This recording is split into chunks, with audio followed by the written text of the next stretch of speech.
Hello students, स्वागत है आपका आपके अपने चैनल फी डाइव में। अपने कर रहे थे heat and temperature. Heat and temperature में अपने पढ़ा था कि ऊष्मा क्या है, ताप क्या है, ताप के विभिन्न पैमाने क्या है और उनमें संबंध क्या है। फिर अपने रीड किया था कि उसमें प्रसार क्या होता है और उसमें प्रसार का दैनिक जीवन में क्या उपयोग है। ये चीज़ें अपने पढ़ चुके हैं पिछले वीडियो में। आज अपने पढ़ रहे हैं विशिष्ट ऊष्मा। मोस्ट इंपोर्टेंट टॉपिक है विशिष्ट ऊष्मा। विशिष्ट ऊष्मा क्या चीज है?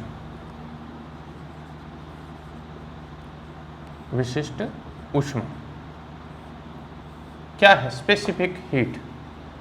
Specific heat. विशिष्ट ऊष्मा क्या होती है? एकांक द्रव्यमान के पदार्थ का ताप 1 डिग्री सेंटीग्रेड बढ़ाने के लिए आवश्यक ऊष्मा की जो मात्रा होती है उसे विशिष्ट ऊष्मा कहते हैं। एक सिंपल सा एग्जांपल करेंगे अपने देखते हैं कि इसकी परिभाषा एक्चुअल में क्या होती है। एकांक द्रव्यमान के पदार्थ का ताप 1 डिग्री सेंटीग्रेड बढ़ाने के लिए आवश्यक ऊष्मा विशिष्ट ऊष्मा कहलाती है। विशिष्ट ऊष्मा कहलाती है। अब थोड़ा सा अपने देखते हैं कि अपने को क्या चाहिए। मैथमेटिकल फॉर्मूला चाहिए होता है। तो मैथमेटिकल फॉर्मूला समझने के लिए अपने क्या करें, किस तरह से अपने मैथमेटिकली इसका फॉर्मूला ड्राइव करें। सिंपल सा, बिल्कुल एक सिंपल सा एग्जांपल अपने करते हैं। डेली लाइफ में अपने इस चीज़ को करते भी हैं तो अपने को पता भी है। जैसे अपने पास क्या है, ये 2 पात्र हैं, चाय बनानी है। सिंपल सा ये मतलब कि अपने को क्या करनी है, चाय बनानी है। 2 अलग अलग पात्रों में चाय बना रहे हैं। एक में अपने पास 2 कप पानी है और दूसरे में अपने पास 4 कप पानी है। दोनों को ही बर्नर पर रखते हैं। एक पात्र में 2 कप पानी लिया, एक में क्या कर लिया, 4 कप पानी ले लिया और दोनों को बर्नर पे रखते हैं, अलग अलग बर्नर पे। तो अपने को पता है, सिंपल सा अपने को पता है कि किस पात्र को अपने ज़्यादा देर तक बर्नर पे रखना होगा या ज़्यादा ऊष्मा देनी होगी। क्योंकि चाय बनाने के लिए पानी को उबालना होगा तो टेम्परेचर में परिवर्तन जो है वो क्या होगा, एक जैसा होगा दोनों में। तो अपने पास क्या होगा, जिसमें 4 कप पानी है उसमें अपने को बर्नर ज़्यादा देर तक चलाना पड़ेगा, मतलब उसको ज़्यादा ऊष्मा देनी पड़ेगी। तो सिंपल सा ये हुआ कि समान ताप परिवर्तन के लिए दी गई जो ऊष्मा है वो द्रव्यमान के क्या होती है, समानुपाती होती है। सिंपल सा अपने को पता लग गया कि दी गई ऊष्मा Q जो है वो क्या होती है, पदार्थ के द्रव्यमान के समानुपाती होती है। समान ताप परिवर्तन के लिए दी गई जो ऊष्मा होगी वो द्रव्यमान की क्या होती है, समानुपाती होती है। सेकंड देखिए, अपने क्या करते हैं, ये 2 पात्र हैं और दोनों ही पात्रों में 4-4 कप पानी ले लेते हैं। इस पानी को अपने गुनगुना करना चाहते हैं और इसको अपने उबालना चाहते हैं। एक पात्र में जो पानी है उसको गुनगुना करना चाह रहे हैं और दूसरे को उबालना चाह रहे हैं। द्रव्यमान समान है। अब क्या है, गुनगुना करेंगे तो टेम्परेचर कम परिवर्तित करना होगा और उबालेंगे तो इसकी तुलना में अपने को क्या है, टेम्परेचर ज्यादा परिवर्तित करना पड़ेगा। तो अपने को उबालने के लिए क्या होगा, हालांकि द्रव्यमान समान है लेकिन उबालने के लिए अपने को क्या करना पड़ेगा, ज्यादा देर तक बर्नर चलाना पड़ेगा। मतलब सिंपल सा ये हुआ कि अपने को ज्यादा ऊष्मा देनी पड़ेगी। इसका मतलब ये हुआ कि समान द्रव्यमान के लिए दी गई ऊष्मा जो होती है वो किसके समानुपाती होती है, तापांतर के या ताप वृद्धि के क्या होती है, समानुपाती होती है। मतलब Q इज प्रोपोर्शनल टू अपने पास क्या आ गया, डेल्टा T। इन दोनों को अपने संयुक्त कर दें, संयुक्त करेंगे तो अपने पास आ जाएगा क्या, Q इज प्रोपोर्शनल टू अपने पास आ जाएगा M डेल्टा T। या प्रोपोर्शनल को जब अपने बराबर में बदलते हैं तो अपने पास समानुपाती नियतांक आएगा। तो अपने पास क्या आ जाएगा, Q इज इक्वल टू अपने पास आ जाएगा MS डेल्टा T। ये S जो है वो एक समानुपाती नियतांक है। S अपने पास क्या चीज है, समानुपाती नियतांक है। S एक समानुपाती नियतांक है, समानुपाती नियतांक है जिसे विशिष्ट ऊष्मा कहते हैं। विशिष्ट ऊष्मा कहते हैं, ऊष्मा कहते हैं। ये पदार्थ की विशिष्ट ऊष्मा है। किस पे डिपेंड करती है? पदार्थ की प्रकृति पर निर्भर करती है। पदार्थ की प्रकृति पर निर्भर करती है। अलग अलग पदार्थों के लिए पदार्थ की प्रकृति पर निर्भर करती है। मतलब अलग अलग पदार्थों के लिए विशिष्ट ऊष्मा का जो मान होता है वो अलग अलग होता है। मोस्ट इंपॉर्टेंट है, पानी के लिए अलग होगी, तांबे के लिए अलग होगी, सोने के लिए अलग होगी, चांदी के लिए अलग होगी। तो अलग अलग पदार्थों के लिए विशिष्ट ऊष्मा का जो मान होता है वो क्या होता है? अलग अलग होता है। तो अपने पास Q इज इक्वल टू आ गया MS डेल्टा T। तो अपने पास S इज इक्वल टू क्या आ जाएगा? S इज इक्वल टू अपने पास आ जाएगा Q upon M delta T। ये विशिष्ट ऊष्मा का अपने पास क्या आ गया? फॉर्मूला आ गया।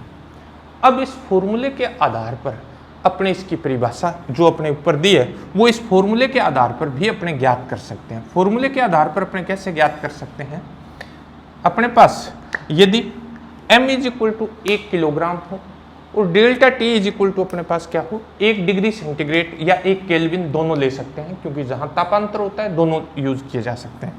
तो M इज इक्वल टू अपने पास क्या हो? 1 किलोग्राम और delta T is equal to 1 degree centigrade या 1 केल्विन। एक ही मतलब होता है जब तापांतर हो तब, अदरवाइज इनका मान अलग अलग होगा। तब अपने पास क्या आ जाएगा? S इज इक्वल टू अपने पास आ जाएगा Q। तो एकांक द्रव्यमान, ये एकांक द्रव्यमान हो गया कि पदार्थ का ताप 1 डिग्री सेंटीग्रेड बढ़ाने के लिए आवश्यक ऊष्मा की जो मात्रा है वो क्या कहलाती है? विशिष्ट ऊष्मा कहलाती है। अब मात्रक देखिए, मात्रक ऊष्मा ऊर्जा का ही रूप है। तो SI पद्धति में मात्रक, SI पद्धति में मात्रक, और मात्रक का विशेष ध्यान रखिए, ये पूछा जा सकता है। SI पद्धति में मात्रक ऊष्मा, ऊष्मा का मात्रक अपने पास हो गया जूल, द्रव्यमान, द्रव्यमान का मात्रक हो गया किलोग्राम, और तापांतर का अपने पास आ गया क्या? केल्विन। तो जूल प्रति किलोग्राम केल्विन अपने पास इसका क्या हो गया? मात्रक हो गया। एक अन्य मात्रक इसका काम में लिया जाता है, क्या? एक अन्य मात्रक है, अन्य मात्रक जो है वो अपने पास है कैलोरी प्रति ग्राम डिग्री सेंटीग्रेड। कैलोरी प्रति ग्राम डिग्री सेंटीग्रेड, ये भी इसका मात्रक जो है वो काम में लेते हैं। अब ये आ गया अपने पास ठोस और द्रव की जो विशिष्ट ऊष्मा है, उसको तो अपने इस तरह से परिभाषित कर देते हैं, ठोसों की और द्रवों की। लेकिन गैसों की कैसे परिभाषित करें? क्योंकि गैसों को ऐसे तो तोला नहीं जाता कि 1 किलोग्राम गैस है, 2 किलोग्राम गैस है। उसको किस में व्यक्त किया जाता है? मोल में व्यक्त किया जाता है। तो गैसों की जो विशिष्ट ऊष्मा होती है उसे मोलर विशिष्ट ऊष्मा कहते हैं। अब मोलर विशिष्ट ऊष्मा अपने पास क्या है? यदि पदार्थ की मात्रा को मोल में व्यक्त किया जाए तब एक मोल पदार्थ का ताप 1 डिग्री सेंटीग्रेड बढ़ाने के लिए आवश्यक ऊष्मा की जो मात्रा होती है उसे क्या कहते हैं? मोलर विशिष्ट ऊष्मा कहते हैं। यानी इसका जो मोलर विशिष्ट ऊष्मा जो होती है, मोलर विशिष्ट ऊष्मा, मोलर विशिष्ट ऊष्मा को किससे लिखते हैं? C से लिखते हैं। तो C इज इक्वल टू अपने पास फॉर्मूला वैसा ही आ जाएगा जैसा उसमें था अपने पास डेल्टा Q या Q, डेल्टा Q अपॉन अपने पास M था, M की जगह अपने पास क्या आ जाएगा? म्यू, मोल में व्यक्त करेंगे, म्यू से अपने रिप्रेजेंट कर देते हैं, इनटू अपने पास क्या आ जाएगा? डेल्टा T आ जाएगा। तो C इज इक्वल टू अपने पास आ जाएगा delta Q upon mu delta T। इसका मात्रक SI पद्धति में इसका मात्रक अपने पास आ जाएगा जूल प्रति मोल, इसका केल्विन, जूल प्रति मोल केल्विन इसका मात्रक अपने पास आ जाएगा। अब आता है अपने पास गैसों की विशिष्ट ऊष्मा जो होती है वो दो तरह से परिभाषित की जाती है। एक तो स्थिर आयतन पर परिभाषित की जाती है और एक स्थिर दाब पर परिभाषित की जाती है। तो स्थिर आयतन पर, स्थिर आयतन पर मोलर विशिष्ट ऊष्मा, मोलर विशिष्ट ऊष्मा, स्थिर आयतन पर क्या होगा? स्थिर आयतन पर 1 मोल गैस का ताप 1 डिग्री सेंटीग्रेड बढ़ाने के लिए आवश्यक ऊष्मा की जो मात्रा होती है उसे स्थिर आयतन पर मोलर विशिष्ट ऊष्मा कहते हैं। यानी 1 मोल स्थिर आयतन पर, स्थिर आयतन पर, आयतन पर 1 मोल गैस का ताप, गैस का ताप 1 डिग्री सेंटीग्रेड बढ़ाने के लिए आवश्यक ऊष्मा की मात्रा, आवश्यक ऊष्मा की मात्रा मूलर विशिष्ट ऊष्मा कहलाती है। मूलर विशिष्ट ऊष्मा कहलाती है। मूलर विशिष्ट ऊष्मा कहलाती है। और इसको किससे व्यक्त किया जाता है? CV से व्यक्त किया जाता है। एक होता है स्थिर दाब पर मूलर विशिष्ट ऊष्मा। स्थिर दाब पर विशिष्ट ऊष्मा। तो स्थिर दाब पर अपने पास विशिष्ट ऊष्मा क्या है? स्थिर दाब पर मूलर विशिष्ट ऊष्मा। मूलर विशिष्ट ऊष्मा स्थिर दाब पर क्या होगा? अपने क्या करें, एक मूल गैस का स्थिर दाब पर एक मूल गैस का ताप 1 डिग्री सेंटीग्रेड बढ़ाने के लिए आवश्यक ऊष्मा की जो मात्रा होती है उसे क्या कहते हैं? स्थिर दाब पर मूलर विशिष्ट ऊष्मा कहते हैं। स्थिर दाब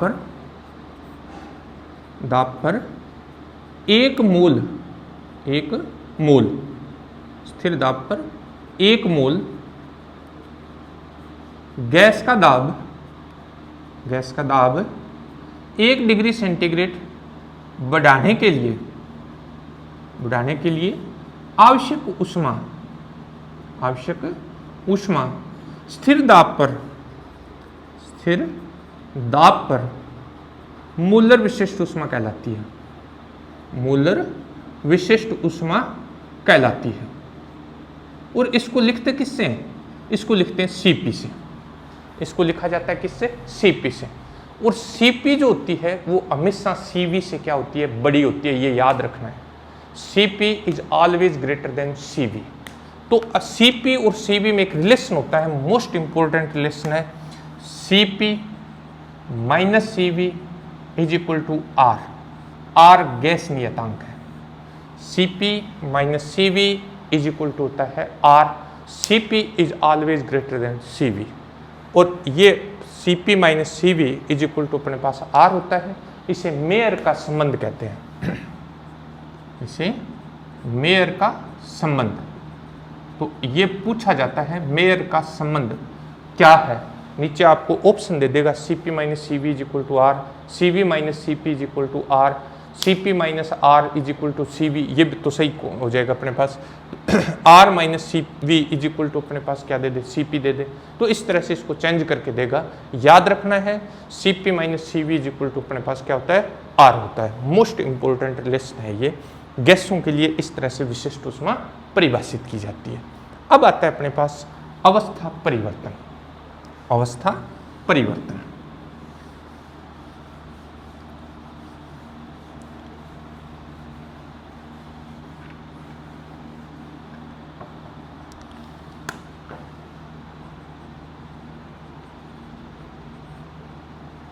अवस्था परिवर्तन पदार्थ जो है या द्रव्य बोलते हैं, पदार्थ जो है वो 3 अवस्थाओं में पाए जाते हैं।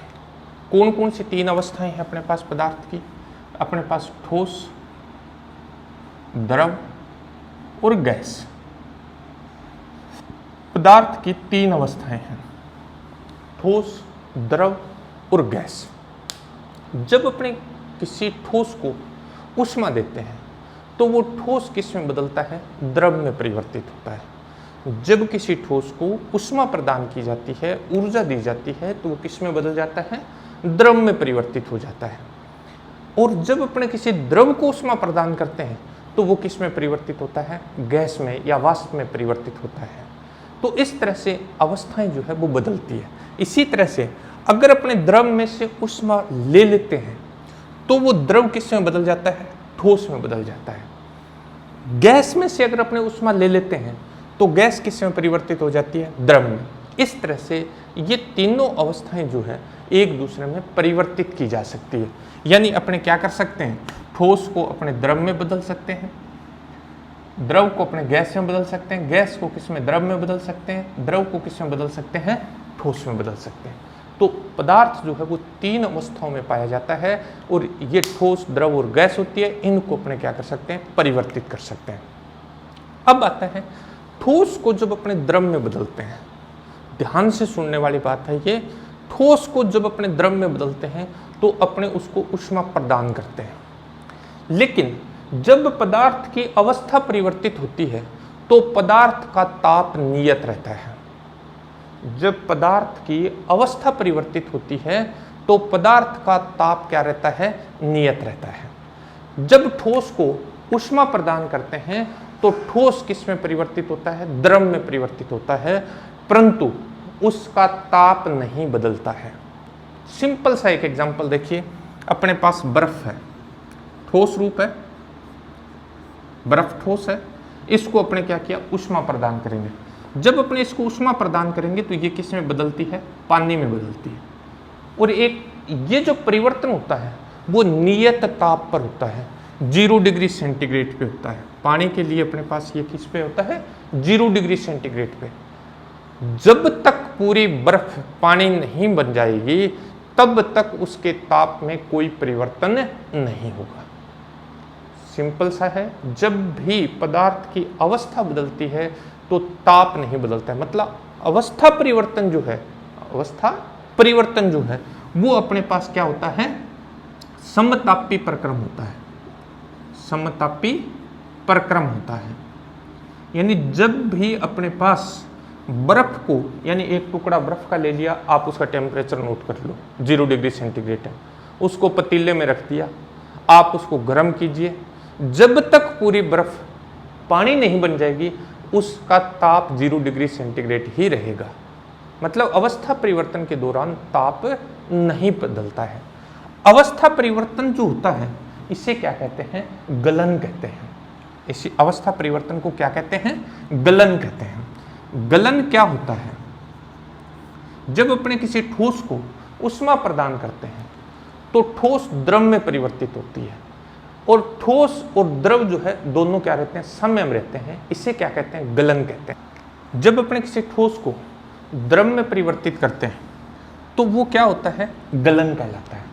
ठोस का द्रव में बदलना, ठोस का द्रव में बदलना क्या कहलाता है, गलन कहलाता है। लेकिन ठोस द्रव में जब बदलता है तो उसका ताप क्या रहता है, नियत रहता है। जिस ताप पर यह क्रिया होती है उस ताप को क्या कहते हैं, गलनांक कहते हैं। उस ताप को क्या कहा जाता है, गलनांक कहा जाता है। उल्टा भी होता है। उल्टा क्या है, उल्टा अपने पास ये होता है कि किसी द्रव को जब अपने ठोस में बदलते हैं, जब द्रव को ठोस में बदलते हैं तो ये क्रिया क्या कहलाती है, हिमनन कहलाती है। हिमन कहलाती है, फ्रीजिंग कहलाती है। ये जो क्रिया है वो क्या कहलाती है, फ्रीजिंग कहलाती है। क्या, द्रव का ठोस में बदलना, द्रव का ठोस में बदलना हिमन कहलाता है, या इसको क्या बोलते हैं, फ्रीजिंग कहते हैं। जिस टेम्परेचर पर होता है ये, वो फ्रीजिंग पॉइंट होता है। तो अपने पास गलन क्या है, किसी ठोस का द्रव में बदलना। लेकिन जब ठोस द्रव में बदलता है तो उसका ताप क्या रहता है, नियत रहता है। जिस ताप पर यह क्रिया होती है उस क्रिया को क्या कहते हैं, गलनांक कहते हैं। इसी तरह से उसका उल्टा करें, उल्टा अपने पास होता है द्रव को ठोस में बदलना, हिमन कहलाता है, और इसको फ्रीजिंग, फ्रीजिंग कहते हैं। जिस टेम्परेचर पे से होता है उसे क्या कहते हैं, फ्रीजिंग पॉइंट कहते हैं, फ्रीजिंग टेम्परेचर कहते हैं। अब क्या होता है, द्रव को जब अपने क्या करते हैं, वाष्प में बदलते हैं तो वो क्या कहलाता है, वाष्पीकरण कहलाता है। तो वाष्पीकरण क्या होता है, वाष्पीकरण क्या चीज है, वाष्पीकरण क्या है, अपने पास वेपोराइजेशन क्या है, द्रव का वाष्प में बदलना। जब अपने किसी द्रव को ऊष्मा प्रदान करते हैं तो द्रव किस में परिवर्तित होता है, वाष्प में परिवर्तित होता है, और अपने पास उसका ताप जो है वो नियत रहता है। यानी नियत ताप पर द्रव का वाष्प में परिवर्तित होना क्या कहलाता है, वाष्पीकरण कहलाता है। ये जो वाष्पीकरण होता है, ये अपने पास जिस इस क्रिया को, वाष्पीकरण की जो क्रिया होती है, इस क्रिया को क्या कहते हैं, क्वथन कहते हैं। और जिस टेम्परेचर पे ऐसा होता है उस टेम्परेचर को क्या कहते हैं, क्वथनांक कहते हैं। ऐसा जिस ताप पर होता है उस ताप को क्या कहते हैं, क्वथनांक कहते हैं, क्वथनांक। मतलब ये ऐसी क्रिया है, वाष्पीकरण ऐसी क्रिया है जिसमें द्रव तथा वाष्प दोनों किस में होंगे, साम्य में होंगे। दोनों किस में होंगे, साम्य अवस्था में होंगे, साम्य अवस्था में होंगे, और इनका ताप जो है वो नियत रहेगा, ताप नियत रहेगा। ताप का जो मान है वो क्या होगा, नियत होगा। यानी द्रव और वाष्प दोनों साम्य में होंगे और ताप का जो मान है वो क्या रहेगा, नियत रहेगा। तो ये जो क्रिया है वो क्या कहलाती है, क्वथन या वाष्पीकरण कहलाती है। जिस टेम्परेचर पे ऐसा होता है उसे क्वथनांक कहते हैं। उल्टा करें अपने, यानी वाष्प को किस में परिवर्तित करें, द्रव में। अगर वाष्प को द्रव में परिवर्तित करना है, वाष्प को किस में परिवर्तित करना है, द्रव में। वाष्प को जब द्रव में परिवर्तित करेंगे तो ये जो क्रिया है इस क्रिया को संघनन कहते हैं। ये जो क्रिया है इस क्रिया को क्या कहते हैं, संघनन कहते हैं। यानी वाष्प का द्रव में बदलना क्या कहलाता है, संघनन कहलाता है। द्रव का वाष्प में बदलना वाष्पीकरण या क्वथन कहलाता है। जिस टेम्परेचर पे ऐसा होता है उसे क्या कहते हैं, क्वथनांक कहते हैं। अब आता है कि कुछ ठोस ऐसे होते हैं जिनको ऊष्मा देने से क्या होता है, मोस्ट इंपॉर्टेंट पॉइंट है ये। कुछ ऐसे अपने पास क्या होते हैं, ठोस होते हैं जिन्हें ऊष्मा देने से वो सीधे किस में परिवर्तित हो जाते हैं, वाष्प में परिवर्तित हो जाते हैं। मतलब द्रव में परिवर्तित न होकर सीधे किस में बदल जाते हैं, वाष्प में बदल जाते हैं। ये जो क्रिया है ये क्या कहलाती है, ऊर्ध्वपातन कहलाती है। ये जो क्रिया है वो क्या कहलाती है, ऊर्ध्वपातन कहलाती है। तो ऊर्ध्वपातन अपने पास क्या है, ऊर्ध्वपातन। सब्लिमेशन क्या है, सब्लिमेशन। ऊर्ध्वपातन अपने पास क्या होता है, जब किसी ठोस को ऊष्मा देने से ठोस सीधा किस में परिवर्तित हो जाए, वाष्प में बदल जाए। यानी ठोस सीधा किस में बदले, वाष्प में परिवर्तित हो जाए, तो ऐसी क्रिया को क्या कहते हैं, ऊर्ध्वपातन या सब्लिमेशन कहते हैं। इसमें इंपॉर्टेंट क्या है, इंपॉर्टेंट इसके एग्जाम्पल है, मोस्ट इंपॉर्टेंट है। एग्जाम्पल अपने को याद रखने हैं। इसमें एग्जाम्पल में अपने पास है नौसादर है, कपूर है, आयोडीन है, नेफ्थलीन है। ये इसके एग्जाम्पल है अपने पास। और सबसे इंपॉर्टेंट देखिए कपूर। कपूर को अपने पूजा में काम में लेते हैं। क्यों काम में लेते हैं, इसका रीजन क्या है, इसके दो मुख्य कारण हैं। एक तो क्या है, कपूर जो होता है वो एंटीबायोटिक का काम करता है। जब ये जलता है तो वातावरण को क्या कर देता है, शुद्ध कर देता है। एक तो महत्वपूर्ण काम ये हो गया कि वातावरण की शुद्धि के लिए अपने कपूर का उपयोग कर देते हैं। दूसरा जो महत्वपूर्ण काम है वो ये होता है कि जब ये जलता है, यानी जब इसको अपने जलाते हैं, तो ये द्रव में नहीं बदलता है। द्रव में न बदल के किस में बदलता है, सीधा वाष्प में बदलता है। तो द्रव में नहीं बदलने के कारण क्या होगा कि जो पूजा सामग्री, अन्य पूजा सामग्री जो रखी हुई है, उसको ये गिल्ला नहीं करेगा। तो इसके बड़े दो बेनिफिट हो गए। सबसे बड़ा बेनिफिट है कि ये वातावरण को क्या करता है, शुद्ध करता है। इसलिए अपने पूजा में जो है वो कपूर का उपयोग किया जाता है। तो ये नौसादर है, कपूर है, आयोडीन है, नेफ्थलीन है। ये ऐसे पदार्थ है। एक शुष्क हिम और होता है, शुष्क हिम। ये भी अपने पास क्या है, ऊर्ध्वपातन की क्रिया को व्यक्त करता है, दर्शाता है। तो ये ऐसे अपने पास पदार्थ हैं, जब इनको ऊष्मा दी जाती है तो ये ठोस अवस्था में है और ठोस से किस में बदलते हैं, सीधे वाष्प में बदलते हैं। ये ऊर्ध्वपातन की क्रिया कहलाती है। अब आता है अपने पास क्वथनांक पर दाब का प्रभाव। क्वथनांक पर दाब का क्या प्रभाव पड़ता है, क्वथनांक पर दाब का प्रभाव। क्वथनांक पर दाब का प्रभाव, सीधी लाइन से क्वेश्चन आ जाएगा ये। अगर किसी पदार्थ का दाब बढ़ा दिया जाए या घटा दिया जाए तो उसके क्वथनांक पर क्या प्रभाव पड़ता है, सीधा का सीधा क्वेश्चन आने वाला है। तो अपने पास क्या होता है, अपने सीधा ही एक बार आंसर लिखेंगे, फिर अपने एक एग्जाम्पल देखेंगे, अपने को अच्छे तरह से समझ में आ जाएगा। क्वथनांक पर दाब का प्रभाव, दाब बढ़ाने पर, दाब बढ़ाने पर क्वथनांक कम हो जाता है। सॉरी, ये उल्टा लिखते मैंने। क्वथनांक पर क्या प्रभाव पड़ता है, दाब बढ़ाने पर क्वथनांक जो है वो बढ़ जाता है, बढ़ जाता है। क्वथनांक बढ़ाने पर दाब बढ़ जाता है। एग्जाम्पल देखेंगे अपने अच्छी तरह से। जब अपने क्या करेंगे, दाब बढ़ाते हैं, दाब बढ़ाते हैं तो क्वथनांक जो है वो बढ़ जाता है। और उल्टा करें, दाब घटाएंगे तो क्वथनांक क्या हो जाता है, घट जाता है। अब एक सिंपल सा एग्जांपल देखिए। सिंपल सा एग्जाम्पल अपने पास ये है कि जो पहाड़ी क्षेत्र होते हैं, पहाड़ी जो क्षेत्र है, पहाड़ी क्षेत्रों में खाना बनाना जो है वो मुश्किल होता है। पहाड़ी क्षेत्रों में एक सिंपल सा एक होता था कि दाल नहीं बनाई जा सकती। अब क्या कारण था कि पहाड़ी क्षेत्रों में दाल नहीं बनाई जा सकती? दाल नहीं बनाई जा सकती मतलब दाल पकती नहीं थी। क्यों नहीं पकती थी दाल? उसका कारण क्या था? पहाड़ी क्षेत्रों में क्या है, ऊंचाई के कारण दाब कम हो जाता है। पहाड़ी क्षेत्रों में दाब का मान क्या होता है? कम होता है। और दाब कम होने से क्या होता है? क्वथनांक घट जाता है, क्वथनांक घट जाता है। अब देखिए सिंपल सा एग्जांपल, सामान्य दाब पर पानी जो है वो 100 डिग्री सेंटीग्रेड पर उबलता है, मतलब पानी का जो क्वथनांक है वो कितना है? 100 डिग्री। ये सामान्य दाब की बात कर रहा हूं मैं। सामान्य दाब पर पानी का जो क्वथनांक है, मतलब पानी कब उबलता है? 100 डिग्री सेंटीग्रेड पर। जैसे अपने क्या करेंगे, पहाड़ी क्षेत्रों की बात करेंगे तो दाब कम हो गया तो क्वथनांक क्या हो जाएगा? घट जाएगा। क्वथनांक घट गया मतलब पानी जो है वो 100 डिग्री सेंटीग्रेड से पहले उबलना शुरू हो गया। फॉर एग्जांपल, एक्यूरेट वैल्यू नहीं, फॉर एग्जांपल पानी जो है वो 80 डिग्री सेंटीग्रेड पर उबलना शुरू हो गया। अब दाल को पकने के लिए कितने डिग्री सेंटीग्रेड चाहिए? मान लो 90 डिग्री सेंटीग्रेड चाहिए। तो दाल को 90 डिग्री सेंटीग्रेड टेम्परेचर ही नहीं मिलेगा, इसलिए दाल उबलेगी नहीं, यानी बनेगी नहीं, पकेगी नहीं। तो इसलिए पहाड़ी क्षेत्रों में खाना बनाना जो है वो मुश्किल हो जाता है।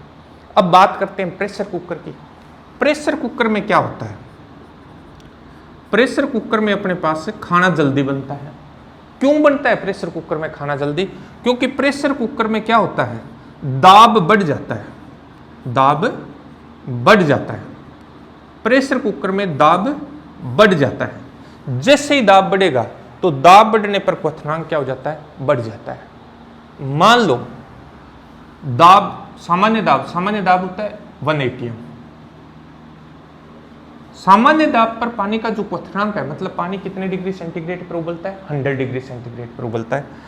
अब अपने टेम्परेचर, क्योंकि प्रेशर कुकर में प्रेशर बढ़ जाता है, और अगर अपने पास प्रेशर जो है वो 2 atm हो गया, प्रेशर की वैल्यू कितनी हो गई? 2 atm, तो पानी का जो क्वथनांक है वो 128 डिग्री सेंटीग्रेड हो जाता है।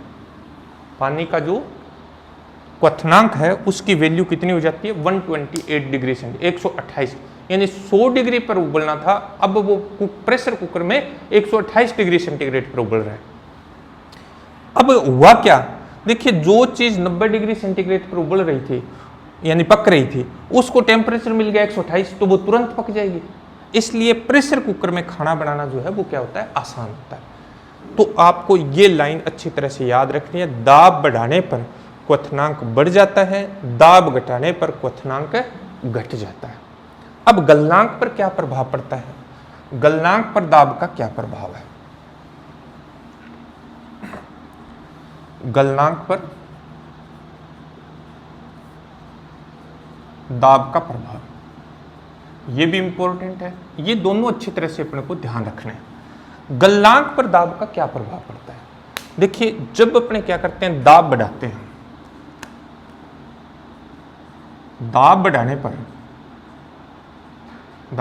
बढ़ाने पर गलनांक कम हो जाता है, गलनांक घटता है। मोस्ट इंपॉर्टेंट लाइन है। फिर ये सीधा का सीधा क्वेश्चन आ जाता है कि दाब अगर बढ़ाया जाता है तो गलनांक घट जाता है, और अगर दाब घटाते हैं तो गलनांक क्या हो जाता है? बढ़ जाता है। सामान्य दाब पर बर्फ जो है वो 0 डिग्री सेंटीग्रेड पर पानी में बदलती है, लेकिन अगर अपने दाब बढ़ा देंगे तो ये 0 डिग्री सेंटीग्रेड से कम ताप पर भी पानी में बदल जाती है। एक इसका सिंपल सा एग्जांपल करते हैं अपने, फिर इसका सिंपल सा एग्जांपल डेली लाइफ में यूज होने वाला एक एग्जांपल है, वो भी बात करेंगे। अपने क्या करते हैं, एक बर्फ का टुकड़ा लेते हैं और इस बर्फ के टुकड़े पर क्या करते हैं, एक तार लपेट देते हैं। ये अपने पास बर्फ का टुकड़ा है, इसको 2 स्टैंड पे रख दिया, इस पे एक तार लपेटते हैं और इस तार के दोनों तरफ अपने क्या करते हैं, बाहर बांध देते हैं, इस तरह से बाहर लटका देते हैं। अपने देखेंगे कि ये तार जो है वो धीरे धीरे करके इस बर्फ की जो सिल्ली है इसके अंदर से पार होता जाएगा। कारण क्या होगा कि तार के नीचे क्या होगा, दाब बढ़ जाएगा। जैसे दाब बढ़ेगा तो दाब बढ़ने से क्या होगा, गलनांक घट जाएगा। तो ये 0 डिग्री सेंटीग्रेड से कम ताप पर भी पानी में परिवर्तित होनी शुरू हो जाएगी। तो तार के नीचे क्या होगा, तार के नीचे ऐसे जब तार निकलेगा इसमें से तो तार के नीचे पानी बन जाएगा, पानी में से तार ऐसे निकलेगा, लेकिन ऊपर दाब जो है वो सामान्य हो जाएगा। तो ऊपर वाले जो पानी है वो वापस किस में बदल जाएगा, बर्फ में। तो ऊपर जुड़ती जाएगी बर्फ, नीचे ये तार इसमें से आर पार हो जाएगा, लेकिन इस बर्फ के 2 टुकड़े नहीं होंगे। अब इसका क्या डेली लाइफ में कहाँ यूज होता है, जो स्केटिंग करते हैं, स्केटिंग जो करते हैं उनके जो जूते होते हैं वो स्पेशल टाइप के होते हैं, नुकीले होते हैं, नीचे से तिखे बनाए जाते हैं, इस टाइप से नुकीले जूते इस टाइप के होते हैं। अब उसका बेनिफिट क्या होता है, वो बर्फ पर जब स्केटिंग करते हैं तो बर्फ पे जैसे उनका पैर रखा जाता है तो जूतों का अनुप्रस्थ काट क्षेत्रफल क्या हो गया, कम हो गया। अनुप्रस्थ काट क्षेत्रफल कम हो गया तो अपने जानते हैं P इक्वल टू होता है F/A। ए क्या हुआ, कम, तो P क्या हो गया, अधिक हो गया। P दाब अगर अधिक है, दाब बढ़ता है तो गलनांक क्या होता है, घटता है। तो क्या होता है, जूते के नीचे की जो बर्फ है वो किस में बदल जाती है, पानी में बदल जाती है। और जैसे ही वो पानी में बदलती है, अब ये जो पानी है यानी नीचे बर्फ है ऊपर जूता और इन दोनों के बीच में क्या बन गया, पानी बन गया। ये पानी किसका काम करता है, स्नेहक का, ल्यूब्रिकेंट का काम करता है। ये जो पानी है वो किसका काम करता है, ल्यूब्रिकेंट का काम करता है, स्नेहक का काम करता है। और वो आसानी से क्या होते हैं, स्केटिंग कर सकते हैं। तो ये अपने पास ये दोनों ही मोस्ट इंपॉर्टेंट लाइनें हैं, इनको अपने अच्छी तरह से ध्यान रखना है, सीधा का सीधा इस पे क्वेश्चन आ सकता है। अब आता है अपने पास गुप्त ऊष्मा।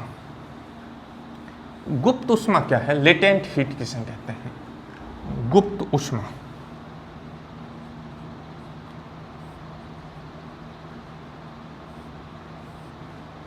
लेटेंट हीट, गुप्त ऊष्मा क्या है, लेटेंट हीट किसे कहते हैं। देखिए, जब अपने अवस्था परिवर्तित करते हैं तो अपने ऊष्मा देते हैं, लेकिन पदार्थ के ताप में परिवर्तन नहीं होता है। तो अवस्था परिवर्तन के दौरान पदार्थ को दी गई जो ऊष्मा होती है उस ऊष्मा को क्या कहते हैं, गुप्त ऊष्मा कहते हैं। एकांक द्रव्यमान के पदार्थ की अवस्था परिवर्तन के लिए दी गई ऊष्मा गुप्त ऊष्मा कहलाती है। एकांक द्रव्यमान के पदार्थ की अवस्था परिवर्तन के लिए, एकांक द्रव्यमान के पदार्थ की अवस्था परिवर्तन के लिए दी गई ऊष्मा गुप्त ऊष्मा कहलाती है, गुप्त ऊष्मा कहलाती है। अब देखो, मान लेते हैं अपने पास कोई पदार्थ है जिसका द्रव्यमान m है, m द्रव्यमान अपने पास पदार्थ का है, ठीक है। अपने क्या करना है, इसकी अवस्था परिवर्तित करनी है। तो अवस्था परिवर्तन के लिए अपने को ऊष्मा देनी पड़ेगी। मान लेते हैं इसको दी गई ऊष्मा कितनी है, Q। तो ये Q जो है वो प्रोपोर्शनल टू क्या होगा, m होगा, और Q इज इक्वल टू अपने पास होगा m इंटू L। ये L जो है वो एक समानुपाती नियतांक है जिसे गुप्त ऊष्मा कहते हैं। L एक समानुपाती नियतांक है, समानुपाती नियतांक है जिसे गुप्त ऊष्मा कहते हैं, लेटेंट हीट कहते हैं, गुप्त ऊष्मा कहते हैं। तो L इज इक्वल टू अपने पास क्या आ जाएगा, Q अपॉन M आ जाएगा। L इज इक्वल टू अपने पास क्या आ गया, Q अपॉन M आ गया। यदि M इज इक्वल टू 1 है तो L इज इक्वल टू क्या आ जाएगा, Q। तो एकांक द्रव्यमान के पदार्थ की अवस्था परिवर्तन के लिए जो ऊष्मा देंगे वो क्या कहलाती है, गुप्त ऊष्मा कहलाती है। मात्रक इसका SI पद्धति में मात्रक अपने पास आ जाएगा, ऊष्मा ऊर्जा का रूप है जूल, द्रव्यमान SI पद्धति में अपने पास kg। तो SI पद्धति में मात्रक जो है वो अपने पास होता है जूल प्रति किलोग्राम। अब देखिए, अपने गलन के लिए अलग गुप्त ऊष्मा होती है और वाष्पन के लिए अलग गुप्त ऊष्मा होती है। तो ये क्या है अपने पास, गलन के लिए गुप्त ऊष्मा क्या है और वाष्पन के लिए अपने पास गुप्त ऊष्मा क्या है। और ये डेली लाइफ में इसका एक बड़ा अच्छा एग्जाम्पल भी है। तो अपने पास गलन की गुप्त ऊष्मा, गलन की गुप्त उष्मा। गलन की गुप्त उष्मा किसे कहते हैं? एक एकांक द्रव्यमान के ठोस को द्रव में परिवर्तित करने के लिए, एकांक द्रव्यमान के ठोस को नियत ताप पर किसमें, द्रव में परिवर्तित करने के लिए आवश्यक उष्मा की जो मात्रा होती है उससे क्या कहते हैं? गलन की गुप्त उष्मा कहते हैं। एकांक द्रव्यमान के ठोस को नियत ताप पर द्रव में परिवर्तित करने के लिए आवश्यक उष्मा की मात्रा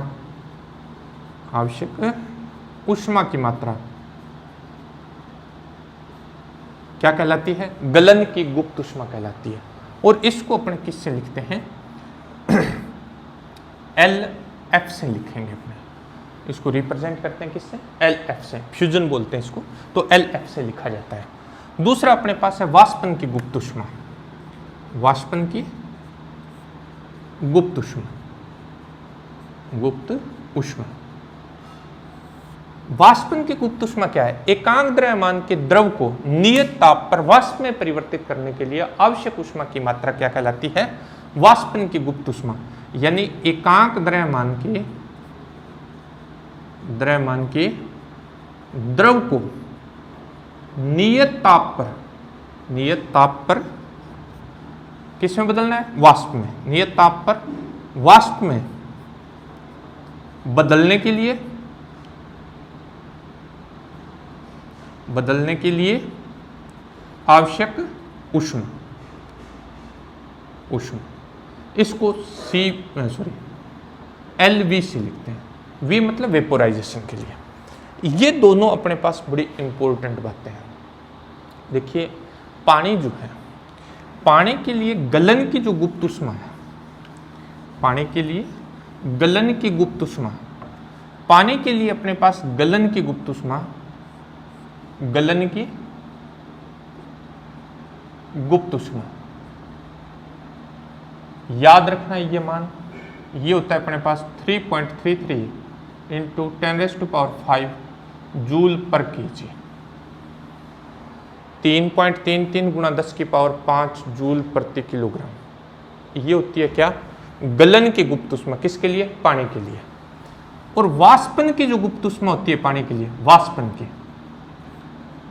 की गुप्त उष्मा, वाष्पन की गुप्त उष्मा का जो मान होता है वो होता है 22.6 इंटू 10⁵ जूल प्रति किलोग्राम। तो देखिए, वाष्पन की गुप्त उष्मा क्या है? ज़्यादा है। किसकी तुलना में? गलन की गुप्त उष्मा। बड़ी इंपॉर्टेंट बात है, 100 डिग्री सेंटीग्रेड पर पानी है आपके पास और 100 डिग्री सेंटीग्रेड पर ही आपके पास वाष्प है, तो किससे ज़्यादा जलन होगी? वाष्प से। 100 डिग्री सेंटीग्रेड पर ही अपने पास क्या है? पानी, और 100 डिग्री सेंटीग्रेड पर ही अपने पास क्या है? वाष्प है। तो अपने पास क्या होगा? जलन, अगर पानी और ये वाष्प अपने लगेगी तो जलन किससे होगी? वाष्प से ज्यादा होगी। कारण, क्योंकि वाष्प के पास क्या है? उष्मा ज्यादा है। इसीलिए कई बार भाप अपने सीधे शरीर को टच कर जाती है तो क्या होता है? ज्यादा जलन पैदा करती है। उसका कारण, क्योंकि उसमें लेटेंट हीट, गुप्त उष्मा का मान क्या होता है? ज्यादा होता है। तो इस तरह से अपने पास ये गुप्त उष्मा जो है वो बड़ी महत्वपूर्ण टॉपिक अपने पास है। नेक्स्ट अपने पास है उष्मीय साम्यावस्था या तापीय साम्यावस्था।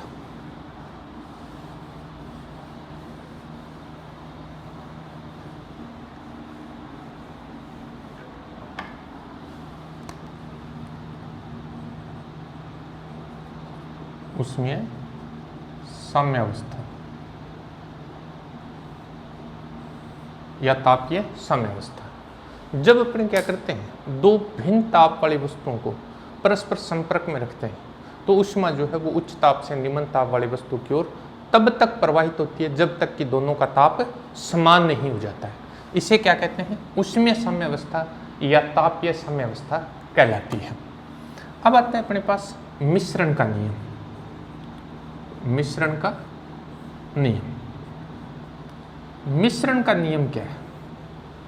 जब अपने क्या करते हैं, भिन्न ताप वाली वस्तुओं को परस्पर संपर्क में रखते हैं। दो ऐसे निकाय हैं जिनका ताप जो है वो भिन्न भिन्न है, और उन्हें क्या करते हैं, परस्पर संपर्क में रखते हैं। तो उच्च ताप वाले निकाय से ऊष्मा जो है वो निम्न ताप वाले निकाय की ओर प्रवाहित होता है, और इस तरह से क्या करता है, वो एक अंतिम ताप ग्रहण कर लेता है, यानी ताप क्या हो जाता है, दोनों का समान हो जाता है। जो निम्न ताप वाला निकाय है, यानी अपने पास दो निकाय है, मान लेते हैं अपने पास ये निकाय जो है इसका ताप उच्च था, इसका ताप क्या था, निम्न था। ये उच्च ताप का निकाय है, ये निम्न ताप का निकाय है। अब अपने दोनों को क्या करते हैं, परस्पर संपर्क में रख देते हैं। जब अपने दोनों को परस्पर संपर्क में रखेंगे तब अपने पास क्या होगा, अपने पास उच्च ताप वाले इससे इसमें ऊष्मा का क्या होगा, प्रवाह होगा, और दोनों का ताप क्या हो जाएगा, समान हो जाएगा। ताप ये साम्य अवस्था, ये उसमें साम्य अवस्था आ जाएगी, और इस ताप को अपने नाम देंगे अंतिम ताप। अंतिम ताप। अब होगा क्या, जो उच्च ताप वाली वस्तु थी उसके ताप में तो क्या हो जाएगी, कमी हो जाएगी, और जो निम्न ताप वाली वस्तु थी उसके ताप में क्या हो जाएगी, वृद्धि हो जाएगी। इस तरह से अपने पास क्या होगा कि इसके द्वारा, यानी उच्च ताप वाली वस्तु द्वारा दी गई ऊष्मा निम्न ताप वाली वस्तु द्वारा ली गई ऊष्मा बराबर होती है। इसे मिश्रण का नियम कहते हैं। मतलब उच्च ताप वाली वस्तु द्वारा दी गई ऊष्मा बराबर होती है निम्न ताप वाली वस्तु द्वारा ली गई ऊष्मा। इसे मिश्रण का नियम कहते हैं।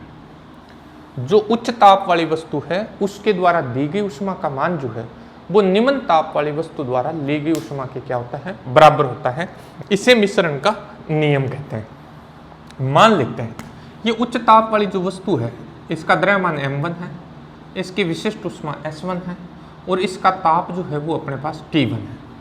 ये जो निम्न ताप वाली वस्तु थी इसका द्रव्यमान m2 है, इसकी विशिष्ट ऊष्मा S2 है, और इसका ताप T2 है, और ये जो अंतिम ताप है वो कितना है, T है।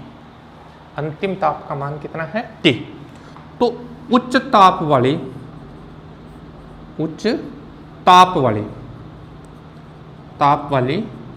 वस्तु द्वारा दी गई ऊष्मा, ये दी गई ऊष्मा अपने पास Q1 इज इक्वल टू अपने पास आ जाएगा M1 S1 तापांतर T1 minus capital T। T1 minus क्या हो जाएगा, कैपिटल T। अब आ जाएगा निम्न ताप वाली वस्तु द्वारा ली गई ऊष्मा। निम्न ताप वाली जो वस्तु है, निम्न ताप वाली वस्तु द्वारा ली गई ऊष्मा यह आ जाएगा Q2, ये अपने पास आ जाएगा M2 S2। निम्न ताप वाली वस्तु जो है वो कितनी ऊष्मा लेगी, वो अपने पास आ जाएगा T minus T2। T minus क्या आ जाएगा, T2, क्योंकि इसके ताप में क्या होगी, वृद्धि होगी। पहले T2 ताप था, कम था, अब T हो गया, बढ़ गया। कितना बढ़ गया, T माइनस T2। अब अपने क्या करेंगे, मिश्रण के नियम से। तो मिश्रण का नियम अपने को क्या कहता है, मिश्रण का नियम कहता है कि ये दोनों ऊष्माएं मिश्रण का नियम कहता है कि ये दोनों ऊष्माएं आपस में क्या होगी, बराबर होगी। तो अपने पास क्या आ जाएगा, M1 S1 into T1 minus T is equal to M2 S2 into अपने पास आ जाएगा T माइनस T2। ये अपने पास क्या आ जाएगी। इससे अगर अपने को अंतिम ताप ज्ञात करना है तो ताप ज्ञात कर लेंगे। जो राशियां दी हुई है वो मान रख के जिस राशि का मान अपने को ज्ञात करना है वो अपने ज्ञात कर लेंगे। ये है मिश्रण का नियम। अब आता है अपने पास ऊष्मा संचरण की विधियां। ऊष्मा संचरण की विधियां क्या है। ऊष्मा संचरण की विधियां,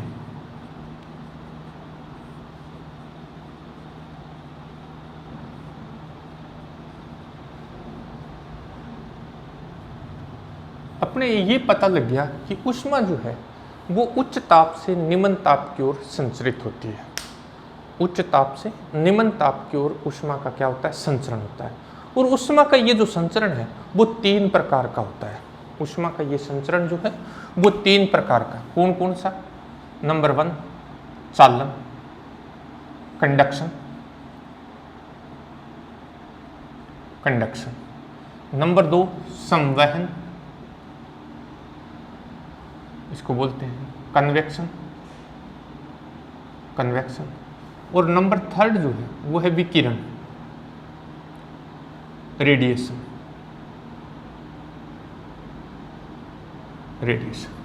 3 प्रकार से क्या होता है? ऊष्मा का संचरण होता है। चालन, सेकंड अपने पास संवहन, और तीसरा अपने पास है विकिरण। अपने पास चालन क्या चीज है? पहले अपने पढ़ते हैं चालन क्या है, कंडक्शन क्या है। देखिए, धातुएं जो होती है वो विद्युत की चालक होती है। सभी धातुएं विद्युत की चालक होती है, यानी सोना, चांदी, लोहा, तांबा, ये क्या है? विद्युत के क्या होते हैं? चालक। कुछ ऐसे पदार्थ होते हैं जिनमें ऊष्मा का प्रभाव उतना अच्छा नहीं होता, उन्हें उसमें कुचालक कहते हैं। जैसे लकड़ी है, कांच है, एबोनाइट है, ये ऐसे पदार्थ होते हैं जिनमें ऊष्मा का प्रवाह इतना आसानी से नहीं होता है। इन्हें क्या कहते हैं? उसमें कुचालक कहते हैं। तो चालक जो होते हैं, मतलब ठोस जो होते हैं, ठोसों में ऊष्मा का जो संचरण होता है वो किसके द्वारा होता है? चालन के द्वारा। बड़ा इंपॉर्टेंट है, ऊष्मा संचरण की इस विधि में पदार्थ के अणु क्या करते हैं? ऊष्मा ग्रहण करते हैं, अपनी मध्यावस्था के इर्द गिर्द कंपन करते हैं, और अपनी जो ऊष्मा है वो अपने निकटवर्ती अणु को, परमाणु को प्रदान कर देते हैं। वो क्या करता है? फिर कंपन करता है, वो नेक्स्ट को प्रदान करता है, फिर वो नेक्स्ट को। इस तरह से ऊष्मा जो है वो उच्च ताप वाले सिरे से निम्न ताप वाले सिरे की ओर प्रवाहित होती है। परंतु इस विधि में पदार्थ का संचरण नहीं होता है। चालन में कभी भी पदार्थ का संचरण नहीं होता है। कैसे? अपने पास एक लोहे की छड़ है, ये लोहे की छड़ है, इसके अपने एक सिरे को गर्म करते हैं, इस सिरे को क्या करते हैं? गर्म करते हैं। जब इस सिरे को गर्म करते हैं तो थोड़ी देर बाद अपने देखेंगे कि ये सिरा भी क्या हो जाता है? गर्म हो जाता है। कारण? क्योंकि यहाँ उच्च ताप है और यहाँ क्या है? अपने पास निम्न ताप है। तो ऊष्मा जो है वो उच्च ताप से निम्न ताप की ओर क्या होगी? संचरित होगी। अब होगा क्या? जैसे, क्योंकि हर एक पदार्थ परमाणुओं और अणुओं से मिलकर बना हुआ है, जैसे इसको ऊष्मा मिलती है तो ये परमाणु क्या करते हैं? अपने मध्य अवस्था के इर्द गिर्द कंपन करना प्रारंभ कर देते हैं, और ये अपनी ऊर्जा अपने पड़ोसी को दे देगा, और वो पड़ोसी अगले पड़ोसी को दे देगा, वो अगले पड़ोसी को दे देगा। तो इस तरह से ऊष्मा जो है वो एक पदार्थ से एक सिरे से दूसरे सिरे की ओर संचरित हो जाएगी। देखिए, एक सिंपल सा मैं एग्जाम्पल बताता हूँ इसका। अपने पास क्या है? एक लाइन में कुछ विद्यार्थी खड़े हैं, ऐसे, ये एक लाइन में कुछ विद्यार्थी, इनके पास एक बॉल है। ये बॉल जो है वो अंतिम विद्यार्थी तक पहुंचानी है, ये बॉल जो है वो अंतिम विद्यार्थी तक पहुंचानी है। तो ये क्या करता है? ये विद्यार्थी इस बॉल को इस विद्यार्थी को दे देता है, ये विद्यार्थी इस बॉल को इस विद्यार्थी को दे देता है, ये इसको दे देता है, ये इसको दे देता है, लेकिन ये अपनी जगह से नहीं हिले, यानी अपनी जगह को परिवर्तित नहीं किया। तो इस तरह बॉल इस विद्यार्थी से, यानी प्रारंभिक विद्यार्थी से अंतिम विद्यार्थी तक पहुंच गई। इस क्रिया को क्या कहते हैं? चालन कहते हैं। ठोसों में, यानी जो चालक होते हैं, ठोसों में ऊष्मा का जो संचरण होता है वो चालन द्वारा होता है। यानी ठोस के परमाणु जो है वो अपने स्थान से नहीं हिलते, मतलब एक स्थान से दूसरे स्थान पर गति नहीं करते हैं, परंतु ऊष्मा जो है वो एक सिरे से दूसरे सिरे की ओर संचरित हो जाती है। ये अपने पास क्या है? जो ठोस होते हैं, ठोसों में ऊष्मा का जो संचरण होता है, ऊष्मा का संचरण जो है वो किसके द्वारा होता है? सिर्फ चालन के द्वारा होता है। ठोसों में ऊष्मा का संचरण सिर्फ किसके द्वारा होता है? चालन के द्वारा होता है। अब बिल्कुल सिंपल सा एग्जांपल है, जितने भी बर्तन जिसमें अपने खाना पकाते हैं वो सारे के सारे धातुओं के बने होते हैं। क्यों बने होते हैं? क्योंकि धातु ऊष्मा के क्या होते हैं? चालक होते हैं। जैसे अपने इनको हीट देते हैं तो वो हीट किसको मिल जाती है? उसके अंदर रखे हुए भोजन को प्राप्त हो जाती है और वो भोजन पक जाता है। जबकि उनको पकड़ने के लिए जो हैंडल लगाए जाते हैं वो मोस्टली किसके लगाए जाते हैं?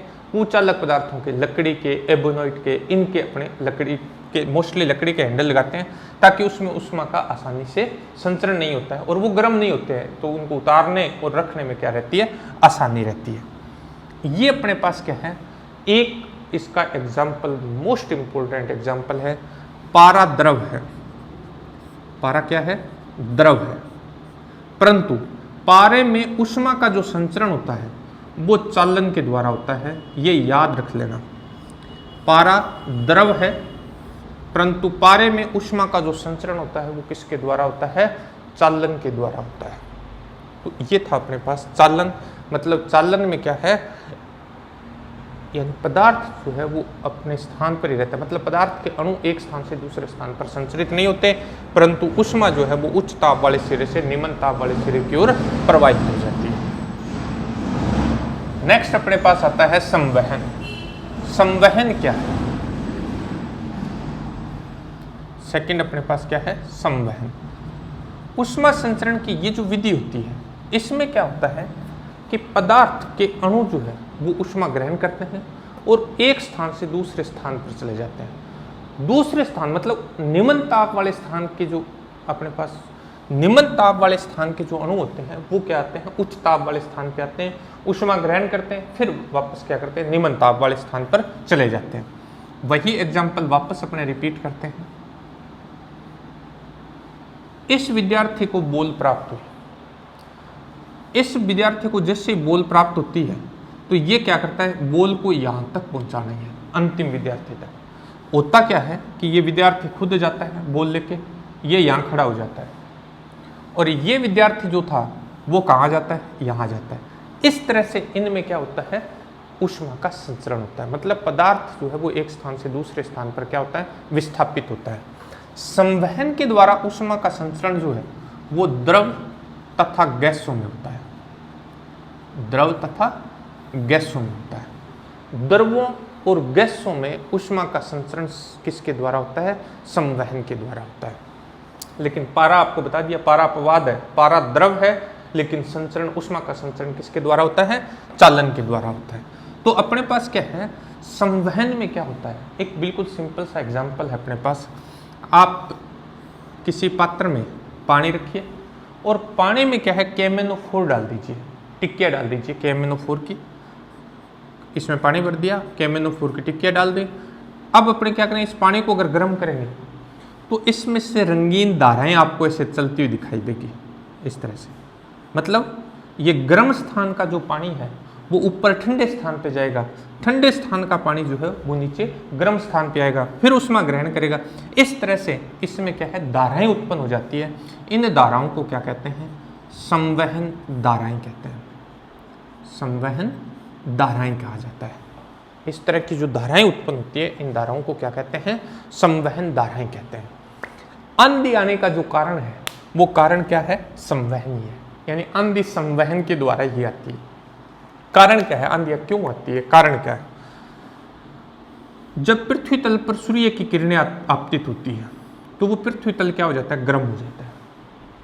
जहां पृथ्वी तल पर ज्यादा गर्मी है जिस स्थान पे, तो यहाँ की वायु गर्म होगी, गर्म होकर के आगे ऊपर उठेगी, ऊपर उठेगी तो यहाँ क्या हो जाएगा, घनत्व जो है वो क्या हो जाएगा, कम हो जाएगा।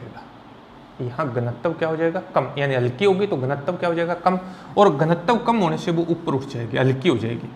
हल्की होकर जब वो ऊपर उठेगी तो यहाँ अपने पास दाब जो है कम हो जाएगा, दाब क्या हो जाएगा, कम। अब ठंडे स्थान जो है, ठंडे स्थानों पर क्या है, दाब उच्च है, तो उच्च दाब से निम्न दाब की तरफ क्या है, वायु संचरित होगी, और ये इतनी तीव्र गति से संचरित होती है कि ये किसका रूप धारण कर लेती है, आंधी का रूप धारण कर लेती है। तो संवहन में क्या होता है, यानी यहाँ की वायु जो है वो खुद आएगी, चल के यहाँ आएगी, और ये जो वायु है वो यहाँ चली जाएगी। इस तरह से ये एक साइकिल बन जाता है, मतलब संवहन धाराएं उत्पन्न हो जाती है। तो संवहन के द्वारा द्रव्यों तथा गैसों में ऊष्मा का संचरण होता है, परंतु पारा द्रव है, ऊष्मा का संचरण किसके द्वारा होता है, चालन के द्वारा होता है, याद रखना ये। एक और एग्जाम्पल है, अगर अपने पास पानी से भरी हुई बाल्टी है, पानी से भरी हुई बाल्टी है, पानी है इस बाल्टी में, अगर द्रव को ऊपर से गर्म किया जाए तब भी इसमें चालन होता है, एक ये याद रखना है। यदि किसी द्रव को ऊपरी सतह से गर्म किया जाए तो चालन होता है, संवहन नहीं होता है। अगर इसी बाल्टी को अपने नीचे से गर्म करते तो फिर इसमें क्या होता, संवहन होता। तो ये चीज अपने को अच्छी तरह से याद रखनी है। अब आता है अपने पास विकिरण, यानी ऊष्मा संचरण की दो विधियां पढ़ी अपने, चालन और संवहन। इन दोनों में माध्यम की आवश्यकता होती है, बिना माध्यम के इन दोनों ही विधियों में ऊष्मा का संचरण नहीं होता है। तो विकिरण क्या है? विकिरण ऊष्मा संचरण की एक ऐसी विधि है जिसमें माध्यम की आवश्यकता नहीं होती है, यानी बिना माध्यम के भी ऊष्मा का क्या होता है, संचरण होता है। उसे क्या कहते हैं, विकिरण कहते हैं। यानी विकिरण, सूर्य से जो अपने को ऊष्मा प्राप्त होती है वो विकिरण के द्वारा ही होती है। पृथ्वी और सूर्य के बीच में बहुत सारा स्थान जो है वो निर्वात है। तो विकिरण जो है ये विद्युत चुंबकीय तरंगें होती है, विद्युत चुंबकीय तरंगें होती है, और इनके संचरण के लिए माध्यम की आवश्यकता नहीं है। माध्यम की आवश्यकता नहीं है, मतलब निर्वात में भी इनका संचरण हो सकता है।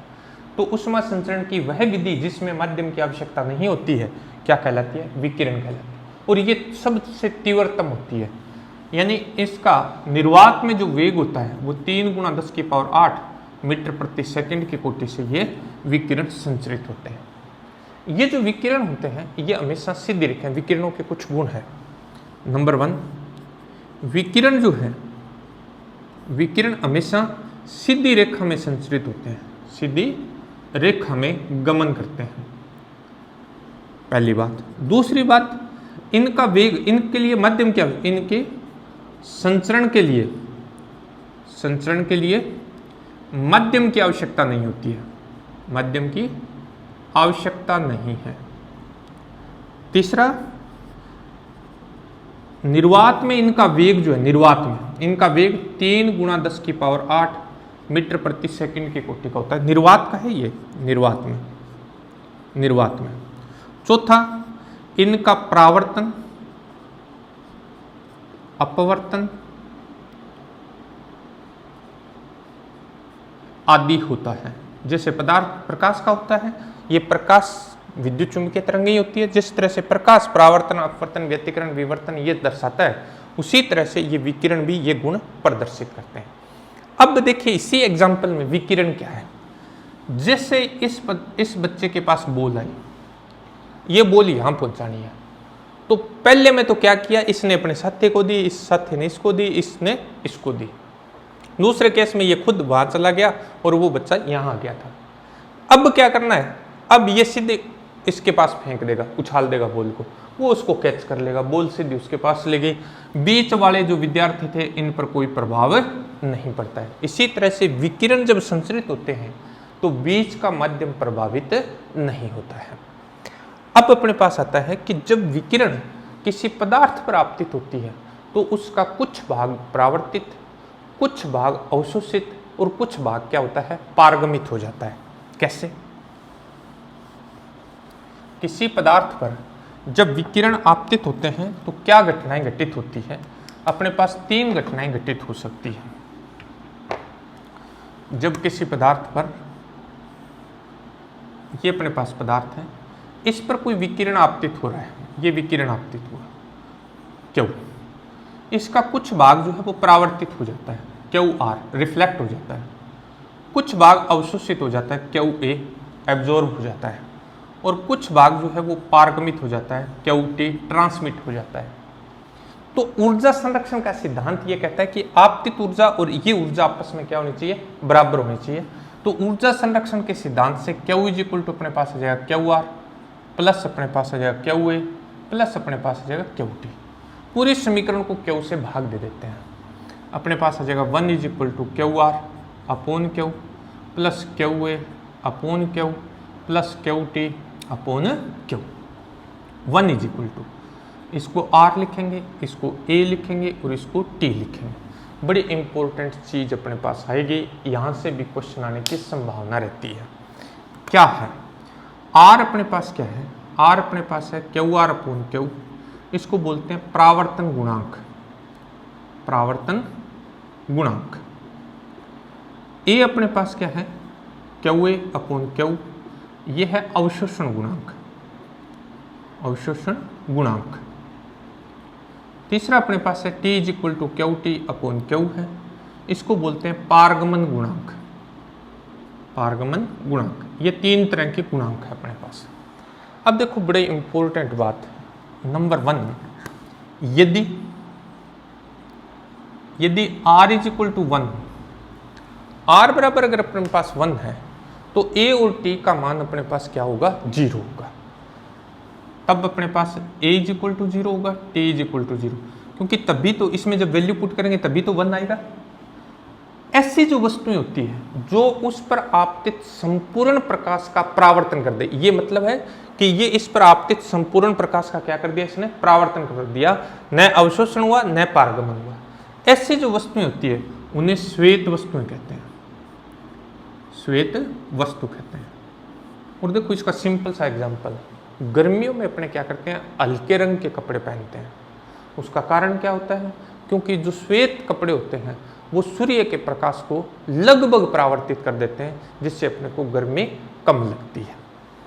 दूसरा अपने पास है, यदि अपने पास a इज इक्वल टू 1 तो r इज इक्वल टू 0 होगा, t इज इक्वल टू 0 होगा। ऐसी जो वस्तुएं होती है वो पूर्ण अवशोषक होती है, या इन्हें काली वस्तुएं कहते हैं। ऐसी जो वस्तुएं होती हैं उन्हें क्या कहते हैं, काली वस्तुएं कहते हैं। और सर्दियों में अपने ये ऐसी वस्तुएं हैं जो उस पर आपतित संपूर्ण प्रकाश का क्या कर लेगी, अवशोषण कर लेगी। सर्दियों में अपने क्या करते हैं, गहरे रंग के कपड़े पहनना पसंद करते हैं। कारण, क्योंकि वो उस पर आपतित समस्त प्रकाश का क्या कर लेती है, अवशोषण कर लेती है, जिससे अपने को गर्मी ज्यादा प्राप्त हो सर्दियों में। तीसरा अपने पास है क्या, यदि t इज इक्वल टू 1 हो तो r is equal to a is equal to क्या हो जाएगा, 0। इन दोनों का मान क्या हो जाएगा, 0। ऐसी जो वस्तुएं होती है वो उस पर आपतित संपूर्ण प्रकाश जो है या संपूर्ण विकिरण को क्या कर देती है, पारगमित कर देती है। ऐसी वस्तुओं को पारदर्शी वस्तुएं कहते हैं, पारदर्शी वस्तुएं कहा जाता है। ये अपने पास है। तो 3 तरह की विधियां थी अपने पास, चालन, संवहन और विकिरण। अब अपने पास आता है उष्मीय चालकता। उष्मीय चालकता क्या है, देखिए अपने पास क्या है, a अनुप्रस्थ काट क्षेत्रफल और l लंबाई का एक चालक है, उष्मीय चालक है। a अनुप्रस्थ काट क्षेत्रफल और l लंबाई का एक उष्मीय चालक है। इसके इस सिरे का ताप T1 है, इसका ताप T2 है। इस सिरे को अपने क्या करते हैं, उष्मा प्रदान, यानी उच्च ताप का सिरा है, ये निम्न ताप का है। तो उच्च ताप से निम्न ताप वाले सिरे की ओर उष्मा प्रवाह की दर, उष्मीय चालकता पढ़ रहे हैं अपने, उष्मीय चालकता।